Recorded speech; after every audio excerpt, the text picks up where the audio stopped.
Yes sir. चलिए आज हम स्टार्ट करते हैं chapter number 5 yoga. Yoga chapter number 5 है, इसको हम शुरू करते हैं। योगा शुरू करने से पहले before start the chapter I want to share some important things related which is related to yoga. कि जो ये योगा है पूरे वर्ल्ड को इंडियंस की देन है, हम भारतीयों की। इसके बारे में आज तक कोई भी कंफर्मेशन नहीं आई है कि ये कब स्टार्ट हुआ, कैसे स्टार्ट हुआ, किसके थ्रू स्टार्ट हुआ। ऐसा माना जाता है कि आज से 3000 साल पहले, यानी कि क्राइस्ट के जन्म से भी लगभग 500-700 साल पहले, एक सिविलाइजेशन थी जिसका नाम था इंडस वैली सिविलाइजेशन, सिंधु घाटी की सभ्यता जिसे कहा जाता था। इंडस वैली सिविलाइजेशन थी, उसके अंदर ये माना गया, जब वहां पर हमने रिसर्च किया, जैसे खोदते हैं कुछ भी, हिस्ट्री वाले पर्सन जो होते हैं इसको रिसर्च करने के लिए, तो जब वो प्लेस खोदा गया तो वहां पे कुछ स्टैचूज निकले शिव के, लॉर्ड शिव के। वो डिफरेंट पोस्चर्स में थे, आसन में थे। तो इससे एक जो कोई हमारे पास कोई चीज ऐसी प्राइमरी थी नहीं कि जिससे हम ये डेफिनेटली कह सके कि ऐसा होता था, बट उन्हीं स्टैचूज के बिहाफ पर ये कहा गया कि मे बी पॉसिबल कि जो योगा थे वो सिंधु घाटी के लोग करते थे, क्योंकि जो उनकी लैंग्वेज है आज तक समझ में नहीं आई किसी के। वो लैंग्वेज कौन सी थी वो समझ में नहीं आई उनके किसी के भी। तो ये माना गया कि जो योगा है वो भारत से शुरू हुआ, भारत के द्वारा शुरू किया गया, आज पूरे वर्ल्ड को दिया गया, ऐसा माना गया है। उससे और 1947 BC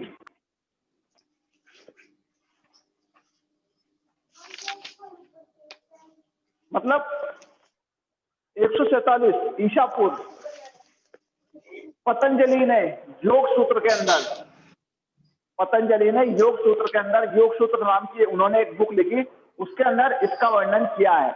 और संत कालिदास, तुलसीदास, इनके साहित्यों में भी योग का वर्णन मिलता है। तो इस तरह हम कह सकते हैं कि जो योगा है वो भारत से शुरू हुआ, भारत की हेरिटेज है, भारत की विरासत है, जो आज पूरा वर्ल्ड इसको यूज कर रहा है और आज इसका फायदा उठा रहा है। ये कुछ इसके बारे में चीजें थी जो बताया गया था। इसके बाद, इससे पहले भी अगर हम बहुत पहले जाएं तो महाभारत, उपनिषद जो थे हमारे, उनमें भी योगा के बारे में कुछ डिस्कशन किया गया है, उनके बारे में भी कुछ बताया गया है। उसमें भी योगा के बारे में कुछ बताया गया है, थोड़ा ज्यादा डिटेल नहीं, थोड़ा ही में, थोड़े गहराई में कम जाकर, पर हाँ बताया जरूर गया। तो इसका मतलब कह सकते हैं, मैंने बताया कोई प्राइमरी रिसोर्स नहीं होने के कारण कंफर्मेशन कुछ नहीं है, but we can say that कि मेरी पॉसिबिलिटी योगा स्टार्ट हुआ रामायण महाभारत के टाइम से, मतलब बहुत साल पहले से, बहुत पहले से। तो ये कुछ इसके रिलेटेड चीजें थी जिसके बारे में कंफर्मेशन कुछ नहीं थी, पर ये कहा गया कि हाँ ये शुरू हुआ इंडिया में, पर ये कंफर्म है कि इंडिया से शुरू हुआ, इंडिया में निकलकर आज पूरे वर्ल्ड में पहुंच गया। अगर अब हम बात करें योगा की, तो सबसे पहले किसी भी चीज को जानने से पहले जान लेते हैं meaning, meaning of yoga. Yoga की मीनिंग क्या है, क्या मतलब है मीनिंग, क्या मतलब है इसका, क्या मायने है योगा का। तो योगा जो वर्ड है बेटा, संस्कृत वर्ड से, संस्कृत में एक वर्ड होता है युज, इसका मतलब होता है अटैचमेंट, अटैचमेंट, इसका मतलब होता है अटैचमेंट, जुड़ना, मिलना। किससे मिलना, क्योंकि जनरली हम जो पर्सन है, लिविंग थिंग्स हैं, हमको क्या कहा जाता है, हम एक कॉमन पर्सन को क्या कहा जाता है, जीव आत्मा, जिसके अंदर सोल होती है, एक आत्मा होती है। हर एक पर्सन के अंदर एक आत्मा होती है, एक सोल विराजमान होती है। आदमी तो डेड हो जाता है, बॉडी तो डेड हो जाती है, बट जो सोल होती है वो नेवर डाई, वो कभी नहीं मरती, वो अजर अमर कहा गया है उसको। तो उसका जो मिलना होता है वो गॉड से हो जाता है। उसको योगा कहा गया है। आत्मा का परमात्मा से मिलना योगा कहा गया है। आत्मा का परमात्मा से मिलना, आत्मा की जीव आत्मा का। तो जब हम जीते जी जब हम गॉड को पा लेते हैं तो वो योगा कहलाता है, योग कहलाता है। जैसे कि एक एग्जांपल मैं आपको दूं, महात्मा बुद्ध, उन्होंने जीते जी शरीर में बैठकर उन्होंने अपनी आत्मा को परमात्मा से मिलाया और वो परमात्मा के ही रूप हो गए, वो परमात्मा ही बन गए, ऐसा कहा जाता है। अब बेटा इसके बारे में डिफरेंट लोगों ने डिफरेंट डेफिनेशंस दी है। अलग अलग लोगों ने इसके बारे में अलग अलग कहा है। जैसे कि पहला पतंजलि,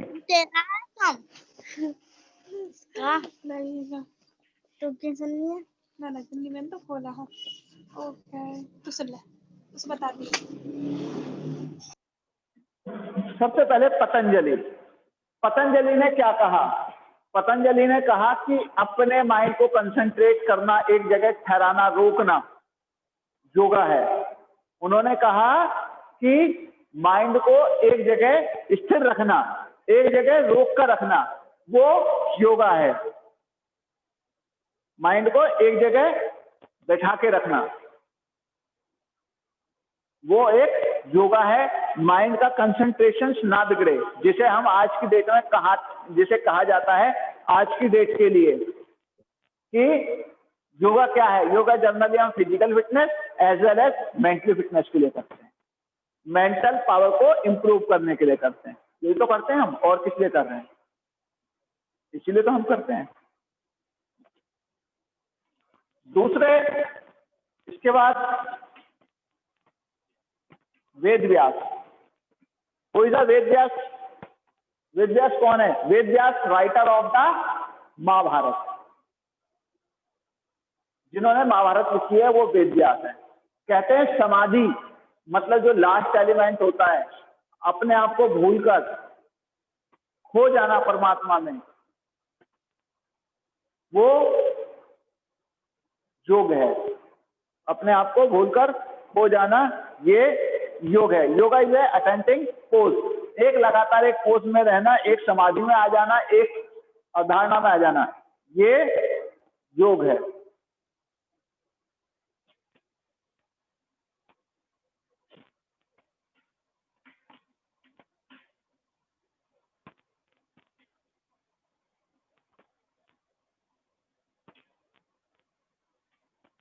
डॉक्टर संपूर्णानंद, इन्होंने कहा है yoga is a spiritual Kamdhenu. Yoga is spiritual Kamdhenu. इन्होंने कहा है कि कामधेनु है आध्यात्मिक। अध्यात्म मतलब हमें गॉड से मिलने में जो चीज हेल्प करती है। जब हम चलते हैं टूवर्ड गॉड की तरफ हम जब चलते हैं उसको पाने के लिए, तो वो चीज कहलाती है हमारी अध्यात्म में। जब स्पिरिचुअल्स अध्यात्म में हम खो जाएं, वो हमारे स्पिरिचुअल्स कहलाती है। तो उसमें स्पिरिचुअल्स कहा जाता है जब हम अध्यात्म की तरफ बढ़ जाते हैं। ठीक है, हम जब अध्यात्म की तरफ बढ़ गए तो उसको स्पिरिचुअल्स कहा जाता है। तो उन्होंने कहा कामधेनु। कामधेनु के बारे में आप जानते हो कि कामधेनु कौन है? कामधेनु एक गाय थी बेटा। जब सागर मंथन हुआ था तो वहां कामधेनु निकली थी। कामधेनु गाय के बारे में ये कहा जाता है कि उनसे जो मांगो वो मिल जाता है। तो इसी तरह योगा से क्या है? योगा एक तरह से भगवान को प्राप्ति का मार्ग है कि हम योगा करते हैं तो हमें अध्यात्म की प्राप्ति होती है, स्पिरिचुअल्स की प्राप्ति होती है। स्पिरिचुअल हम आराम से हासिल कर लेते हैं। Spiritual Kamdhenu, yoga is spiritual Kamdhenu. तो उससे हमें स्पिरिचुअल्स की प्राप्ति हो जाती है, इसलिए कहा गया। भागवत गीता में कृष्ण ने क्या कहा है? Skill in action, skill in action, कि जो कर्म है वही योगा है, कर्म ही योगा है। स्किल इन एक्शन, कि जो हमारे वर्क में दिखाई देता है, परफॉर्मेंस में दिखाई देता है, वो ही योगा है। इसके बाद अगम ने कहा है the knowledge about Shiva and Shakti is yoga. उन्होंने कहा है कि शिव और शक्ति की जानकारी का होना ही योगा है। अगम जी ने क्या कहा है? The knowledge of the Shiva and Shakti, कि शिव और शक्ति की जानकारी होना ही योगा है।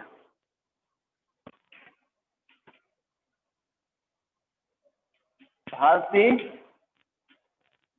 तीर्था कृष्ण, सॉरी कृष्ण तीर्थ है।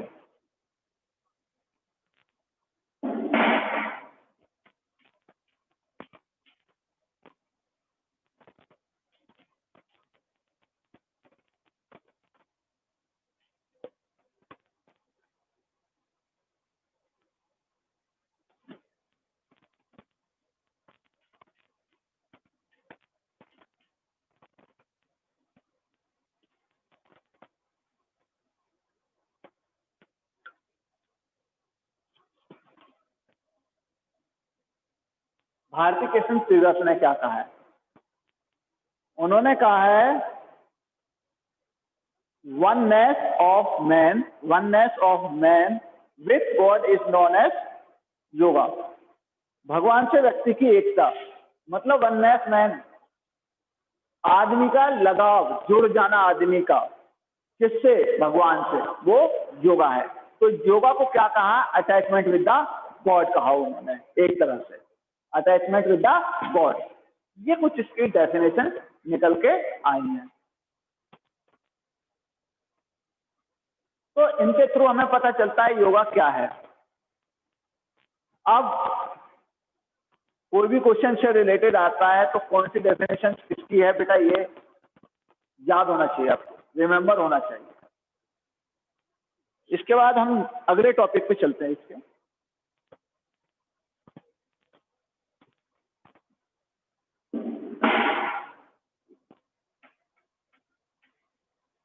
Importance of yoga. चलो, इम्पोर्टेंस ऑफ योगा ये तो मीनिंग हो गई।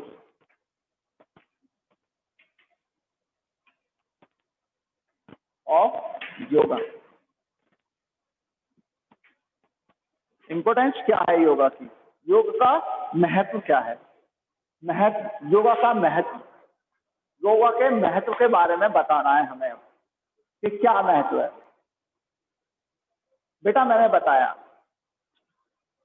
दुनिया आज की लाइफ की अगर हम बात करें, बेसिकली जो योगा बनाया गया था वो बनाया गया था आपको अटैचमेंट विद द गॉड से मिलाने के लिए।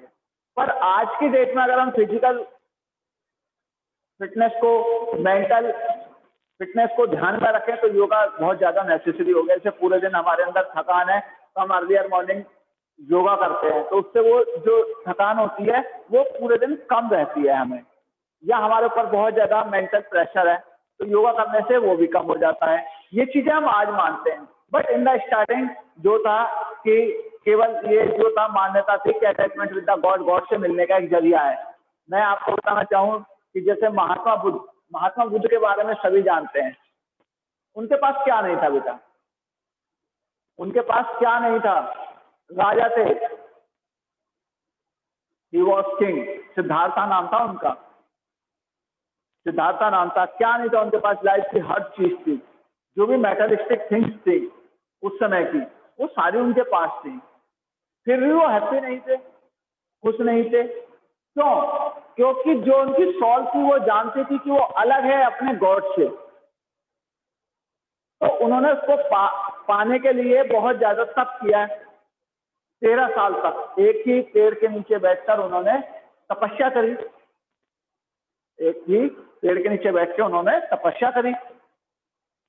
तो योगा आज की डेट में हम देखें फिजिकल मेंटल के साथ साथ हमें कहीं ना कहीं हमारे स्पिरिचुअल से भी जोड़ता है, अटैचमेंट करता है, क्योंकि हम जानते हैं सब चीज एक दिन दुनिया में खत्म हो जानी है। जो नहीं खत्म होगा वो है गॉड। जो अध्यात्म की तरफ लोग बढ़ते हैं, स्पिरिचुअल्स की तरफ बढ़ते हैं, वो हैप्पी होते हैं। सपोज आज मैं मेटलिस्टिक थिंग्स की बात करता हूँ, भौतिकवादी चीजों की बात करता हूँ आपसे, तो आज अगर हमारे को नीड है फोन की तो कल बाइक को, परसों बंगले की, उसके बाद गाड़ी की, तो we never can end our wishes. हम कभी भी अपनी इच्छाओं को खत्म नहीं कर सकते, एंड नहीं कर सकते इनका। इसका एक तरीका है, और हम जितना इनके पीछे भागेंगे इतना ही हमें दुख मिलेगा, इनसे प्रॉब्लम हमें आने लगेगी। कुछ दिनों में तो अच्छी लगती है, उसके बाद ये सब जो मेटलिस्टिक चीजें होती हैं दुख देने लगती है। देन हमें क्या चाहिए? हमें चाहिए peace of the mind. Peace of the mind, मन की शांति, एकदम दिमाग की शांति। हम जितना है जो है सेटिस्फेक्शन जैसी चीजें हमारे अंदर आने लगे तो फिर ये इजी हो जाता है, हमारी लाइफ बहुत इजी हो जाती है।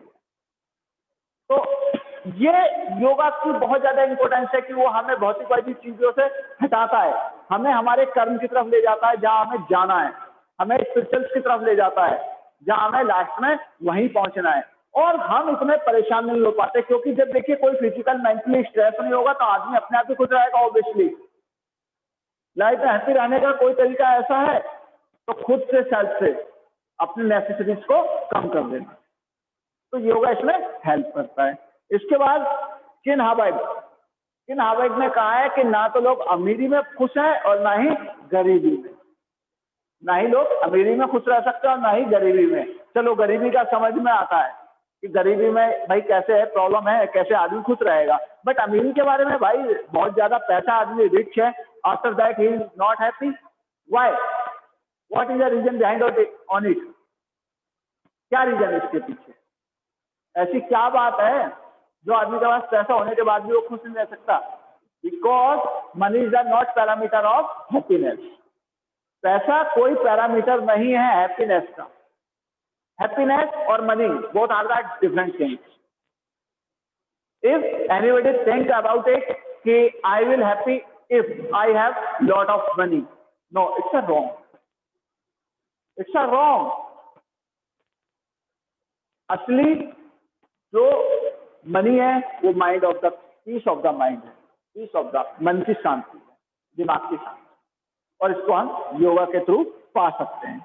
इसके अलावा भी बहुत सारी और इंपॉर्टेंट चीजें हैं जिसके बारे में मैं आपको बताऊंगा। इंपॉर्टेंस ऑफ योगा की अगर बात करें तो पहली चीज आती है फिजिकल प्योरिटी। फिजिकल प्योरिटी का मतलब है शारीरिक शुद्धता। देखिए जब हमारा माइंड फ्री होगा, प्रॉब्लम फ्री होगा, कोई दिक्कत नहीं आएगी, हमें कोई दिक्कत नहीं आ रही किसी भी तरह की, तो हम ऑलरेडी अपने आप ही खुश रहेंगे। हमें दिक्कत नहीं आएगी तो हम अपने आप ही, किसी भी तरह की कोई प्रॉब्लम जब हमें नहीं आ रही तो हम अपने आप ऑटोमेटिकली खुश रहेंगे, हमारा शरीर अच्छा रहेगा। जब हम प्राणायाम वगैरह करते हैं, प्राणायाम होता है जिसमें ब्रीथिंग को अप इनहेल और एक्सहेल किया जाता है, इनहेलेशन और एक्सहेलेशन किया जाता है। तो उसके अंदर क्या होता है, हमारी बॉडी साफ होने लगती है, हमारी लंग्स साफ होने लगते हैं। जब हमारा बॉडी का इंटरनल पार्ट साफ होगा तो हमारी बॉडी अपने आप ही प्योर हो जाएगी। This is the first importance of yoga. Second है cure and prevention from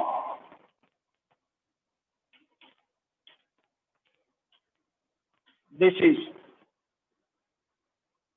cure and prevention from disease. बहुत सारी ऐसी बीमारी होती हैं जिनको हम योगा के थ्रू दूर कर सकते हैं, हम भगा सकते हैं। जैसे अस्थमा होता है, ठीक है, अस्थमा होता है, और ओबेसिटी होती है, बॉडी रिलेटेड कोई भी पोस्चरल डिफॉर्मेटरीज होती है।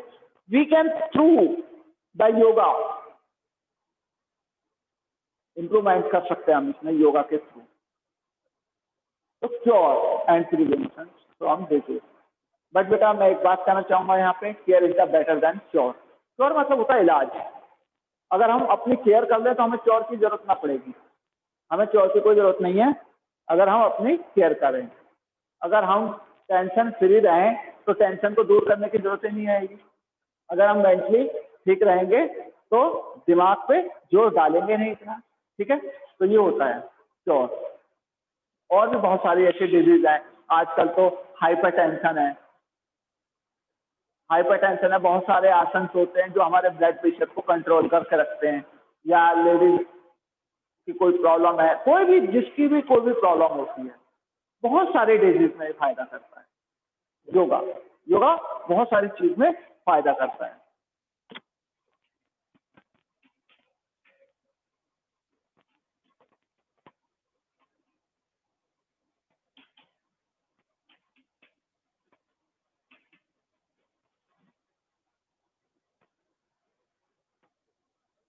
रिड्यूस मेंटल टेंशन, मानसिक तनाव जो होता है, मानसिक तनाव को कम करता है ये। मानसिक तनाव जब आजकल आप देखोगे लाइफ बहुत ज्यादा कैसी है, heat and hurry, heat and hurry है। तो उसमें क्या होता है, हीट एंड हरी में हम भाग दौड़ में लगे रहते हैं, उससे माइंड पे इतना बर्डन आ जाता है कि हम सोच भी नहीं पाते कभी अपने बारे में कि हमारे माइंड पे।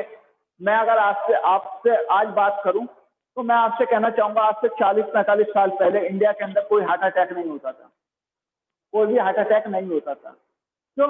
क्योंकि उस समय आदमी के अंदर मेंटल टेंशन नहीं हुआ करती थी इतनी। पर जो आज की लाइफ है, जैसे आदमी आज इंडिविजुअली होता जा रहा है, डे बाई डे अकेला अलोन होता जा रहा है। सारी, मैंने कहा सारी मेटलिस्टिक चीजें उसके पास हैं, फिर भी वो अकेला है क्योंकि सोसाइटी से दूर है। तो ये चीजें कहाँ है, कुछ मेंटल जो टेंशन होती है इसको इम्प्रूव करती हैं, बढ़ाती हैं।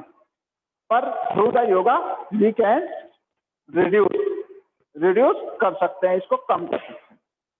उसके बाद है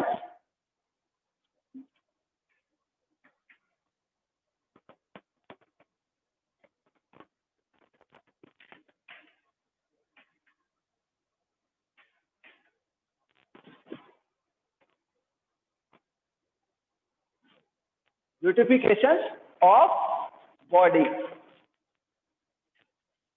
ब्यूटिफिकेशन, ब्यूटिफिकेशन का मतलब होता है सुंदर बनाना, शरीर को सुंदर बनाना। सभी चाहते हैं कि सबकी बॉडी बहुत सुंदर हो, किसी को मतलब बहुत ज्यादा अच्छी बॉडी सबको चाहिए, ब्यूटीफुल बॉडी सबको चाहिए। तो ब्यूटिफिकेशन का मतलब होता है कि सुंदर बॉडी का मालिक हर एक बनना चाहता है। पर ये कैसे पॉसिबल है, मैं आपको बताता हूं। जब हम लोग योगा करते हैं, आसन करते हैं, तो उससे क्या होता है, हमारे बॉडी के अंदर टेंशन कम होती हैं, बॉडी पोस्चर सुधरता है। तो इससे बॉडी ऑटोमेटिकली, हमारे चेहरे पे एक ग्लो आ जाता है, निखार आ जाता है, चमक आ जाती है। और जब वो चमक आने लगती है, जब वो चमक आने लगती है तो ऑटोमेटिकली हमारा चेहरा चमक कर सुंदर होने लगता है, वो और अट्रैक्टिव लगने लगता है। जब हमारा फेस अट्रैक्टिव लगेगा तो उससे ही हमारे बॉडी की सुंदरता बढ़ जाएगी, ब्यूटिफिकेशन उससे ही बढ़ती है। ठीक है।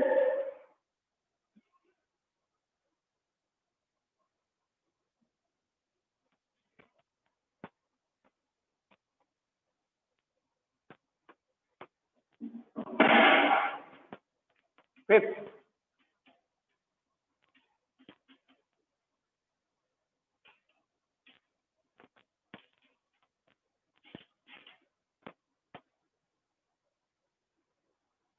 Provide relaxation. रिलैक्सेशन मतलब बॉडी को रिलैक्स कराता है। देखो आज मैंने मेंटली बर्डन की तो बात कर दी, पर आजकल फिजिकल बर्डन भी बहुत है। तो आदमी की जो वर्क एफिशिएंसी है वो कहीं ना कहीं कम हो जाती है बेटा। पहली वाली बात नहीं है, आदमी फिजिकली थोड़ा वीक हो गया है पहले से, क्योंकि इन्वायरमेंटल चेंजेस हैं ये। प्योरिटी एयर में नहीं है, वाटर में नहीं है, जो भी नेसेसरी होती है किसी चीज में प्योरिटी नहीं है। चाहे वो न्यूट्रिशन हो, खाने की चीजें हो, सब में कहीं ना कहीं प्योरिटी की कमी आ रही है, जिसकी वजह से हमारा जो बॉडी है वो, उसकी वर्क एफिशिएंसी कम होती जा रही है।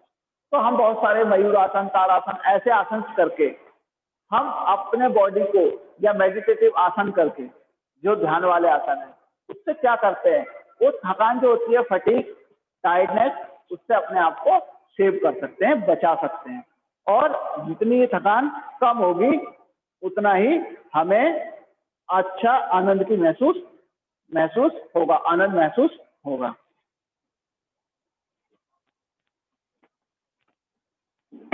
नेक्स्ट है बेटा, keep correct posture of body, keep correct postures of body. जो हमारे बॉडी का पोस्चर्स है, पोस्चर्स मतलब होता है आसन। आप देखेंगे कि आप बैठे हैं, लेटे हैं, या जिस भी बॉडी पोजीशन में हर समय किसी ना किसी एक आसन में होते हैं, आप बैठते हैं।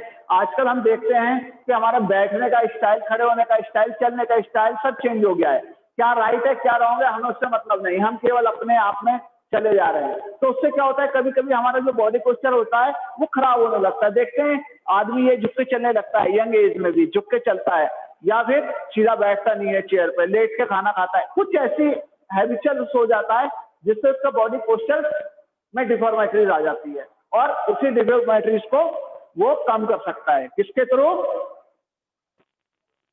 योगा के थ्रू। योगा के थ्रू वो इन डिफॉर्मेटरीज को कम कर सकता है।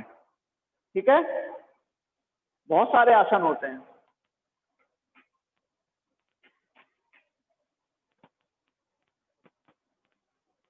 योगा परफॉर्म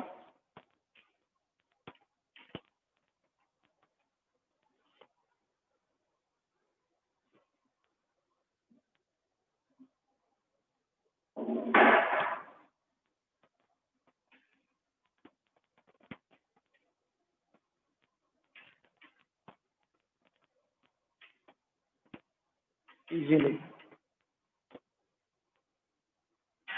आराम से किया जा सकता है। योगा आराम से करा जा सकता है। इसके लिए कोई ज्यादा हमें साजो सामान की जरूरत नहीं होती। इसके अपोजिट जैसे हम एक्सरसाइज वगैरह की बात करते हैं, तो एक्सरसाइज करने के लिए हमें बहुत सारी मशीन चाहिए होती है और बहुत सारे उपकरण चाहिए होते हैं। बट योगा में हमें किसी चीज, कोई ऐसा साधन नहीं चाहिए होता है, कोई ऐसी एक्सपेंसिव चीजें नहीं चाहिए होती है, और हम इसे इजीली परफॉर्म कर सकते हैं आराम से। बस याद रखना कुछ आसन ऐसे होते हैं बेटा जो टफ होते हैं थोड़ा सा, तो सिंपल टू कॉम्प्लेक्स चलना है। जो टफ आसन होते हैं उनको बाद में करना है, सिंपल साधारण आसन को पहले करना है और बाकी कॉम्प्लिकेटेड को बाद में करना है।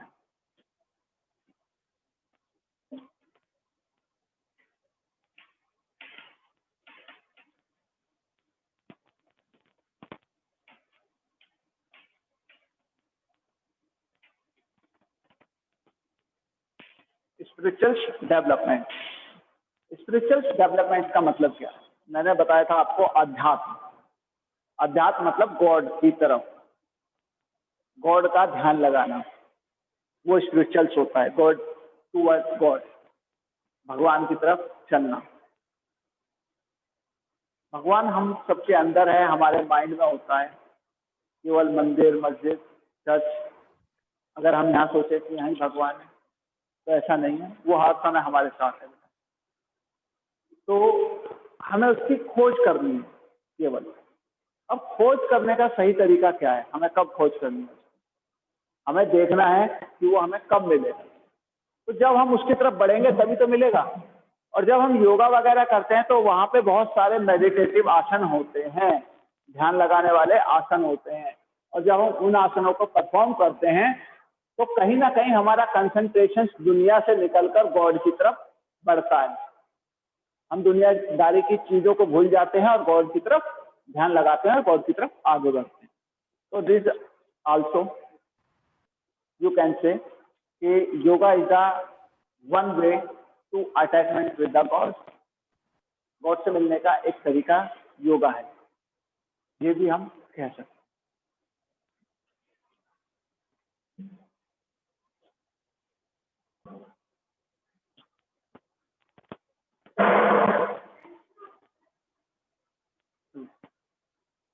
तो बेटा अब अगला टॉपिक है,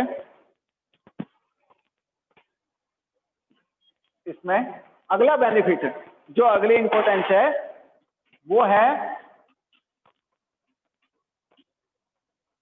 इंक्रीज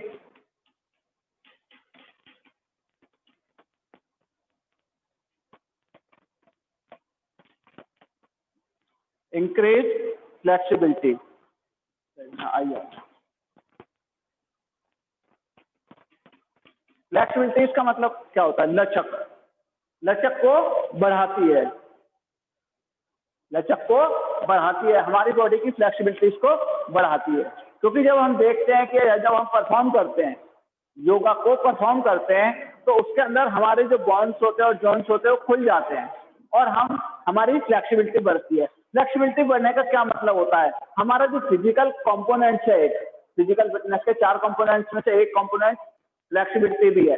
जब वो बढ़ती है तो हमारी वर्क एफिशिएंसी बढ़ जाती है। इसीलिए हमारे अंदर क्या होता है, जो ये पेन्स वगैरह होते हैं बॉन्स वगैरह में, ये कम होने लगते हैं और हमारी फ्लेक्सिबिलिटीज बढ़ जाती है।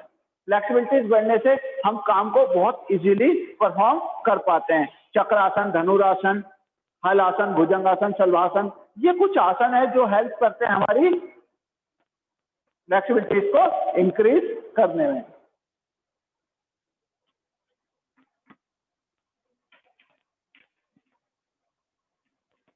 रिड्यूस